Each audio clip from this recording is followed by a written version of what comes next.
السلام علیکم ورحمۃ اللہ وبرکاتہ والصلاۃ والسلام علی رسول اللہ اما بعد فاعوذ باللہ من الشیطان الرجیم بسم اللہ الرحمن الرحیم۔ جی سامعین کرام، آج ہم آپ کو ایک معدے کے نسخے کے بارے میں بتا رہے ہیں۔ یہ نسخہ خاص کر معدے کی گرمی، جگر کی گرمی، ہاتھ پاؤں کے اوپر پسینہ آنا، اکثر اوقات بعض ایسے امراض آتے ہیں جو مریض کہتے ہیں کہ ہمارے ہاتھوں میں پسینہ اکثر رہتا ہے۔ اس کے علاوہ جگر کی جو اکثر گرمی رہتی ہے کہ گرمی ختم نہیں ہو رہی، معدے کی تذابیت، خاص طور پر جو جسم معدے کی گرمی اور جگر کی گرمی کے لیے یہ نسخہ ہم آپ کے لیے پیش کرنے لگے ہیں۔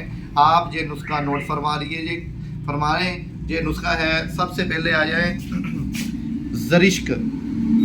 یہ زرشک ہے اور یہ آپ تقریباً 2 تلے اس کو لے لیں۔ اس کے بعد آ جائیں زیرہ سفید، یہ بھی آپ 2 تولہ لے لیں۔ پھر آ جائیں نمک سانبر، یہ آپ نے 1 تولہ لینا ہے۔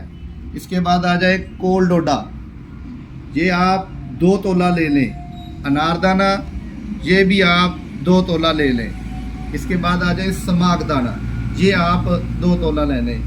ان سب چیزوں کا آپ اچھے طریقے کے ساتھ صفوف تیار کر لیں۔ صفوف تیار کرنے کے بعد صبح، دوپہر، شام آدھا چمچ، کھانے والا جو ہوتا ہے وہ بڑا تھوڑا سا چمچ ہوتا ہے، وہ آدھا چمچ صبح، دوپہر، شام پانی کے ساتھ اس کو استعمال کریں۔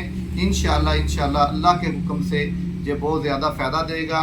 تب تک کے لیے اجازت دیجیے گا، دعاؤں میں یاد رکھیے گا۔ اللہ حافظ۔